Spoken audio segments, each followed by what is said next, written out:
everyone, my name is Julie-Anne Thorne and I am a holistic cat therapist. So I help people that are dealing with problem behaviours with their cats. I also help with energetics and healing. I'm a qualified feline zoopharmacologist, so I use self-selection, botanical remedies to support cats with their emotional, mental and physical health. And I also work with their guardians as well. I'm a qualified Reiki master, so I'm able to support the cat and their cat mum or cat dad to offer everyone a holistic approach to cat care. So today I'm talking to you about emotional health and what it means for our cats, why we need to be concerned about it, why we need to think about it, and what we can do to support our cats' well-being when it comes to their emotions. So first of all, let's start off with what is emotional health. So for me, when I think about emotional health, it's about how I feel. It's about what's going on in my world that is impacting me in this moment. How do I feel? What emotions are running through my body, through my spirit? And this translates to our cats in just the same way as it does for humans. So we know that cats are sentient. Now, if we think about, a cat can feel pain. They can feel nervousness. They can feel anxiety. So I'm sure as a cat mum or cat dad, if you've ever taken your cat to the vet, you've had that moment when your anxiety is going through the roof and you're nervous about how they're going to be on the drive there, the journey there, what's going to happen when you go into the vet consult room, what the outcome of your appointment is going to be, and how your cat's going to deal with that. Now, so your emotions and your emotional health in those moments is probably quite high, quite stressed. And if we think about our cats, it's very, very similar. So they will also have anxiety. They will be nervous. You may have a cat that's gone very quiet. They've retreated into themselves. My dear cat, Leo, he will hide under the blankets in the carry box because he just wants to be invisible. But also, they may also be howling and crying and telling you with every fiber of their being, Mum, Dad, I don't want to be here. So they're telling you that they're stressed. Now, if an animal, in my opinion, can be stressed and feel pain, they can also feel the opposite end of the spectrum of those emotions, which is joy and pleasure and happiness. Now, most of the time when cats purr, it's because they're happy, they're content, they're having cuddles with their human, or they're enjoying their space. So these are all examples of our cat's emotional health. This is examples of how our cats feel emotions and how they impact their day-to-day and their environment. So why do we need to be aware of this? Now, the way that I work with my community is about helping them to understand something I call the 4 paws to perfection. So I like to look at a cat through different lenses. Now, that's the physical, mental, emotional, and spiritual. So physical is pretty straightforward. How is your cat doing with its physical health, its body? How good is their movement? Is their digestion well? But and that's usually the paw that people focus on. That's what we think about with our cats. Oh, they're happy, they're healthy. But what we also need to look at is their mental and their emotional health. And those two for me are very linked. They are very connected. So if you've got a cat that's dealing with anxiety and they're constantly stressed, that's going to have an impact on their physical body, but also it's going to affect their mental health. So if you've got a cat, for example, that's maybe they're over grooming, maybe they're urinating around the house, these are examples of stress or anxiety in your cat, which shows you that their emotional and mental health is out of balance. So when we look at our cats, it's not just about their environment and their resources. It's not just about how many litter trays they have. Now, if you've got a friend or a family member and they're feeling a little down, as a human, it's generally our nature to want to hug them, to make them feel better, to support them, to show them love, to give them kind words, to help them to heal, help them to feel better. And it's no different for our cats. So man has domesticated cats. We've brought them into our homes. We're encouraging them to live with us and to be part of our routine, part of the household. And now it's a chance for us to give back to them. Now it's a chance for us to look at them and think, what else can I do for you? I'm putting food down 3 times a day. You've got your litter tray. We've got you a scratching post. Maybe you've got a bit of cat grass in the house, or they've got access to outdoors. But what else can we do? What can we do for their emotional health? So I've dealt with a lot of cats in my time, in my nearly 15 years of working with cats. And a lot of people will find me if they're dealing with something called problem behaviours. And as humans, we like to see if there's a problem, we like to know how to fix it. And with a cat, it's not always that straightforward. So as a qualified behaviourist, I may give examples or suggestions to people to amend the resources in a cat's environment. But actually what comes with that is a change in their emotional state. And that is actually what affects the behaviour. That's what changes. That's what impacts the cat the most. So have a think about how you are interacting with your cat and what they've got in their environment. We can always give them more resources. We can always do more for them. So when I look at emotional and mental health, I look at how the cat is thriving. So there's a difference between surviving and thriving in their environment. And for me, I love my cats dearly. They are my fur babies, and I will do everything I can to help them and to make sure that they've got a happy, healthy life. And I'm sure you're exactly the same. So let's have a think about what we can do to support their emotional needs. For me, there is a huge range of things that we can do. So I mentioned before, we've got the situation where we have brought cats into our home, regardless of whether they're indoor cats or outdoor cats. We are feeding them. We are providing food. We are putting down food for them. Again, majority of the time I'm talking here. So we could use puzzle feeders. That helps to give them mental stimulation. But also we can talk to them as we're preparing their food. We can tell them what's happening. We can use our language. We can use our energetics. I'll come on to that more in a moment. We can communicate with them. So people talk about cats thriving on a routine. And this is true. They feel comfortable when they feel that there is an element of predictability in their environment. So if we feed cats at the same time, or roughly the same time every day, they've got a sense of almost like control. It's a bit of understanding of what's happening in their world. So how else can we give a cat the opportunity to manage their state? So if we're a little late feeding the cat, I'm sure you've had this. Your cat's rubbing around your legs. They've started to yowl, or the cry's gone to a yowl, and you're like, look at the time. You think, oh, crumbs. I haven't gone to feeding you. I'm so sorry it's late. And you talk to them and they're like, come on, mum, they're really, really hungry. They're going to tell you because they're hungry. Their digestion, their physical body is telling them that they're hungry, but also their anxiety, their emotional state is starting to build.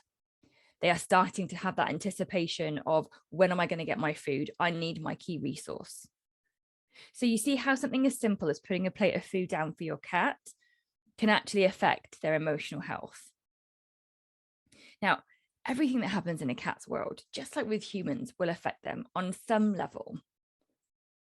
I work a lot with energetics. As I mentioned before, I do healing. And for me, when we look at a cat's energetic state, when we look at their emotions, the two are just so tied together. They're so intertwined. So what does it matter what energetic state your cat is in? Now, if we think about being stressed, the effect on our physical body is profound. And as we know from years of scientific research, prolonged stress will have a deterioration effect on the body. And this is the same with our cats. So how can we look at them and understand their emotions, understand how they're feeling? So one of the simple ways you can do this is to look at their body language. Now, no one knows your cat better than you. No one. Whether you've had them for 6 months, 6 years, 16 years or more, you know your cat. So trust your intuition, read their body language. So majority of cats will swish their tail if they're unhappy. Now, there are some cats who will almost wag their tail like a dog when they're happy. So, you know your cat and how they will show you what they're feeling. Read it. take a moment to see them.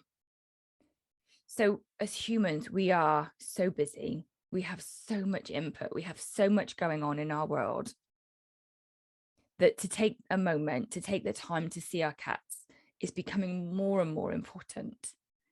Now, I don't mean you have to sit down for 10 minutes and stare at your cat, but put any devices down, catch your breath, and just look at them. Look at how they are. Look at what they're doing. Because in those moments, that's when you'll really see and you'll be able to feel how your cat is feeling. You'll be able to tune into that connection that you have as sentient beings, because we all have that with each other. So you can take a moment to look at your cat. You can notice if they're fast asleep, the most divine moment ever to see a cat sleeping. And if they start to snore, well, you've just been given a gift. But you might notice that your cat is slightly awake. They might have their eyes slightly open. They might be actually pretending to be asleep. Now, that can be a sign of anxiety. The cat is pretending to be asleep because it doesn't want to interact with its environment. So take a look at your cat. Notice what their body language is doing. Notice the movements that they do when they walk through the house. Do they kind of hide from piece of furniture to piece of furniture, or do they kind of walk quite confidently through the home? Their body language is the key. It will show you and help you to understand what they're feeling. So there are other elements that we need to consider that it's a way of removing stress, removing tension or anxiety for cats. So we talked about the feeding element. Let's look at resources. So resources in a cat's environment will directly impact their emotional health. So if you think about us as humans, if we don't have access to food, we get stressed. If we don't have access to toileting facilities, we get worried, we get stressed. And again, it may sound really simple, but these things are crucial in a cat's world, particularly if you've got indoor cats. If they've got a limited space or environment, have a look at what you're providing for them. Do a resource check and see if you've got everything for them. Another element that we can look at is conflict. It's relationships. So if you've got more than one cat or more than one animal in the home, how do they interact with each other? Now, personality will also affect the emotional state of a cat. As I mentioned, some cats might be confident. Some cats might be quite shy and timid. How do they interact with each other? Is there any bullying going on? Is there any aggression going on? Is there any blocking of litter trays? Is there any anxiety building? Is there territory aggression on display? And again, cats are so subtle. They're so great at hiding their emotions until they're really at crisis point, which, as I mentioned before, is usually over grooming, urinating around the home, or a severe aggression. Now, aggression in itself is the clearest form of a crossed boundary, which directly impacts emotional health.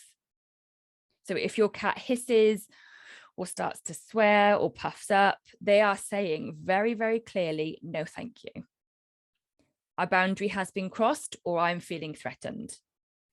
And threatened and that feeling of stress comes back and ties into the emotional health. So have a look at your cat and its relationships with others in the home, human and animal, because it's just as important to look at your cat and human relationships. If there's somebody in the home who is potentially needs a lot of contact, a lot of physical contact, and you've got a cat that doesn't particularly enjoy physical contact, there's a mismatch. But that means that potentially the cat's emotional health could be quite highly strung. It could be quite stressed because it's anticipating having to tolerate touch from the human. On the flip side of that, you might have a cat who absolutely adores to be cuddled and a human that is really happy to get right on in there with the fluff. Perfect match made in heaven. But think about how your cat experiences joy. What is pleasant? What is lovely? What makes your cat happy? And do more of it. Do more of it, because we need more joy. Our cats need more joy. Their environment, their evolution has changed because of man. Their diet has changed because of man. So what can we do to give back? So just a couple of other things before I wrap us up. What else can we do to support their emotional health?